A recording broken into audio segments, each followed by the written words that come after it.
The Dental Brief is brought to you by Omni Premier Marketing and the amazing guests who bring wisdom and advice that you can put to use to take your business and practices to the next level.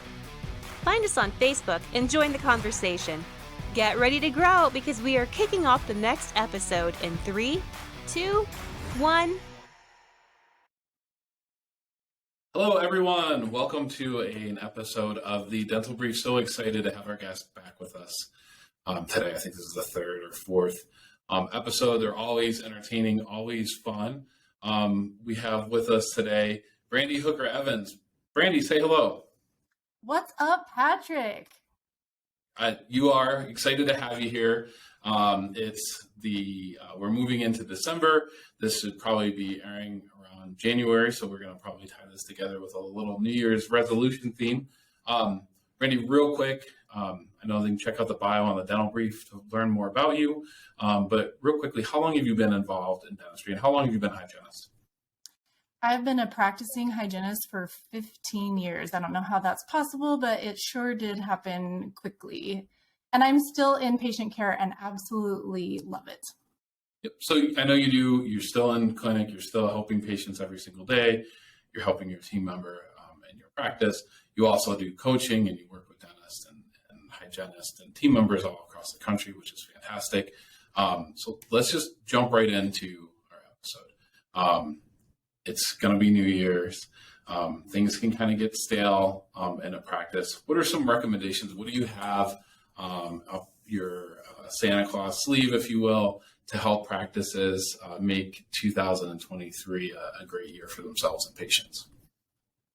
Well, if I was going to play Mrs. Claus for every single human that's listening right now, I would say pick something new that you can fall in love with, get some new education on, and implement in your own personal life as well as your practice.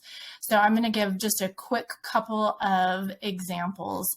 2 areas of emerging research that is bringing the new, what we know now combination in with, this is ancient practices that have been known to work for thousands of years before Western medicine was ever even a thing.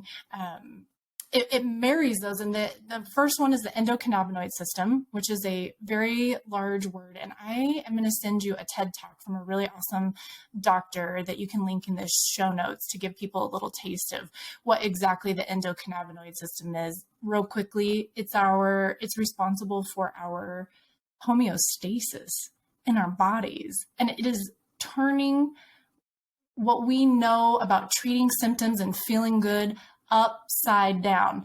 So if you found something like the endocannabinoid system that you and your team could learn more about, would ignite a fire together collectively to add something new to your practice. Be working, the information is amazing for you to implement in your own life, but then it will put a new zest for what you're doing every day clinically. Just regular dentistry has new excitement because now we can add something really fun and fresh and also super old at the same time to serve ourselves and our patients. Sure. So we're going to get into the clinical side of this in just a little bit, but let's start with let's start with your coaching side, right? So it's been a crazy few years. There is still a national shortage of hygienists.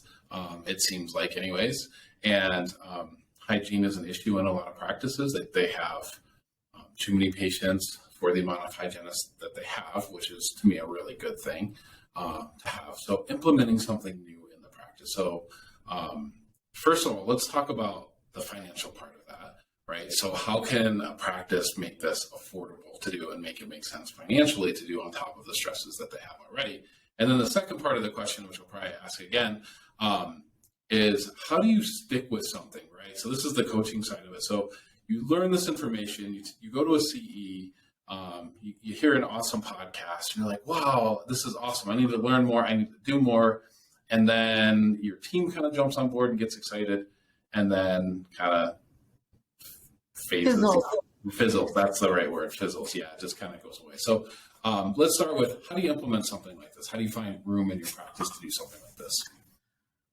Well, I know that most teams meet, even if for a 5 to 10 minute morning huddle, at least once a week, right? We can expect that teams are going to get together at least for 5 or 10 minutes for once a week. Let's just say that's your minimum bar. The free way to implement this is to go on the schedule and click the first Wednesday of every month for the next 3 months and put endocannabinoid system for morning huddle and delegate. This is how we make it fun and get everyone involved. And each team member on their Wednesday show up with something that they can find about the endocannabinoid system. So one awesome example is this TED Talk I'm sending you. Yep. If you are interested in this, you can even just Google that word and have a ton of hits pop up. Obviously, not all of them are going to be relevant or reputable, but we are connected to the information highway. We can find quality information really easily and just have your team come on that first Wednesday a month and talk about something that you've learned about how to support the endocannabinoid system, or what you can do to visit with patients easily about, this like huge word, but is so profoundly in charge of absolutely everything that our body is doing. And if you just schedule it out like that, then it's free, quick, easy. I mean, you go down the list and it's a nugget of goodness that costs you nothing. And the research to show up will take you 5 minutes. I mean, all you have to do is click and hit play on this TED Talk about it. I mean, it doesn't have to be this huge, we're going to learn everything that there is to know about this endocannabinoid system. Right. But we can support our bodies profoundly by getting this system to be in balance. Sure. So that's exciting to me. That puts me on fire.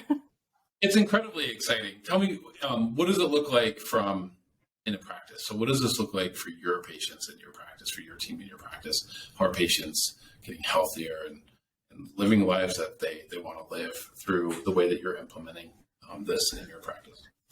Right. So I love to build rapport with my patients and have a great relationship with them that shows I care more about just their teeth and gums. And as I'm trying to support their teeth and gums, rather than recommend brushing and flossing for the 5 millionth time, sure, I would say something like, did you know that adding something fun in your day, spending 10 minutes of something that you absolutely love and brings you joy, supports anti-inflammatory response in your whole body, including will help your gums heal if you do something that brings you joy for 10 minutes. And then they're like, oh, what? Like, why are we talking about joy when I'm here to get my teeth clean? And then it sparks this really fun conversation with the patient that's like, hey, I care about you in a more profound way than picking and scratching your teeth. And I can help you with that in a different, more fun, more engaging way, so that when the patient leaves, they're like, oh my gosh, that was the most fun I've ever had getting my teeth cleaned. And you added something fantastic to their lives. Plus it reminded you should spend 10 minutes doing something that provides you absolute joy in your life as well. Right. So it's just taking your practice to another level, and it's taking the health of the patient to another level. It's win-win-win. Anyone can teach C-shaped flossing, Patrick. How's that going for us? How's that working for us? Right. It's pretty boring. Yesterday I was talking with a dentist who was last night, actually, the late night call, and she was talking specifically about why she has trouble getting spouses of some patients to come to her practice. And she's an amazing dentist, runs a really great practice, knows what she's doing, really smart. And just is like, why does this happen?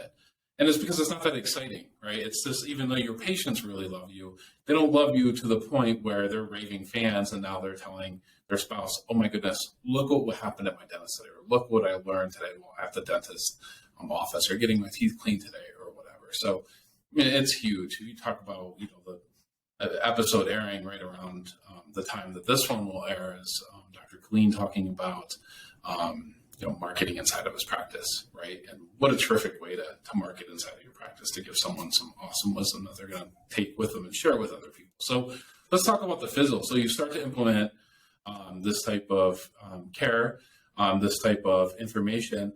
Tell me, how do you keep that fizzle? And this can apply to any area in the practice, right? Anything that you're trying to implement that starts off great and then just kind of fizzles off. How do you stop that from happening? Yeah. Well, it's the ongoing thing in life, right? Like, how do you prevent the fizzle in a romantic relationship? How do you prevent the fizzle in your career? And in my experience, I have found that scheduling reboosts is the best way to do it. And that's why I suggested, like, on the first Monday of the month, you're going to talk about endocannabinoid system. Let's say your team goes to the Utah Dental Conference. So we go to the Utah Dental Conference every year. And when we plan that, we don't just say, okay, go to the conference, have fun, we'll see you when we get back. We plan as a team to go invest in ourselves, invest in our future. We plan dinners that don't have anything to do with the dang conference.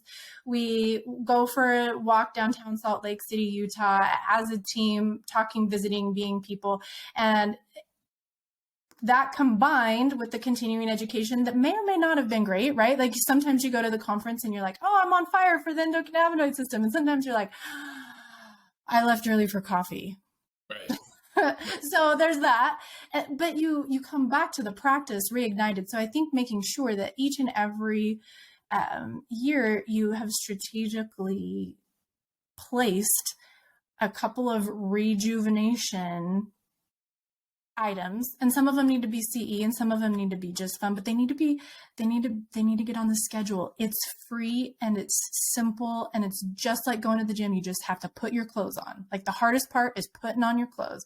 The hardest part is getting it on the schedule. But all you have to say is, hey, Patrick, you're in charge of the 3 rejuvenation dates this year. Put them on the schedule. And then you go and click, and it takes you 5 minutes, and someone's like, oh, I can't come that day. So then you schedule the day after, and it all works out just fine. And that was the hardest part, is just making sure that rejuvenation is scheduled.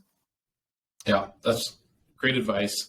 Let's talk about you for just a minute. And let's talk about, I know, like I said, you work with practices all over the country.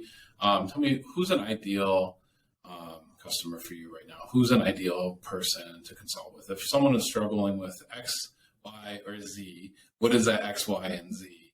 And why should they call you? So my favorite teams to work with are the ones that love each other and they love dentistry, and they know that there's something more that they can do. They feel like they're taking good care of their patients, but they want to elevate it to the next level. My personality strength is I'm a maximizer. So I love to take something good and make it great. So the teams that are like, I know there's periodontal disease in my practice, and I know there's dentistry that needs to be done in my practice, and my patients are sometimes on board with me, but not always. Those are the teams that I want to work with, because my specialty is teaching them how to empower their patients to make their own decisions, right? And when you get a team together that likes each other and likes their patients, actually wants to be there, and you give them a couple of tools that work really well, you watch that enjoyment of the day skyrocket. You watch the patients get healthier. And I never believe in doing something for the production. But the thing is people do have dental disease, both periodontium as far as the gums and the teeth go. So you just naturally get so blessed with production and finances when you take profound care of the patient that is not talking at them. It's giving them the tools that they need to say, oh, I have gum disease. What are we going to do about it? It's very different than, you have gum disease and I said it in a really great way, so now you're going to listen to me and do it. I'm looking at it from the other side of internal motivation from our patients. And amazingly enough, When you give the patient the power to decide for themselves, the weight of the world comes off your shoulders and your days become more fun, and your love for dentistry and helping your patients get healthy is ignited. Yeah, there's a fun way of doing this, that's for sure. So last thing, get in touch with you. Website, the best way for someone to get in touch with you, BrandiHookerEvans.com, correct? Yes. Yep. Want to have you back on. Terrific guest. I'll give you the last word. Anything else you want to leave with our audience? My hope for every single one of you listening to us today is that you find something that brings you joy today. And I hope that you just spend 10 minutes in it. Do nothing but enjoy whatever that is for 10 whole minutes today. Awesome. Thank you so much, Brandi. We appreciate you. Likewise. Thanks for having me on, and I will see you soon.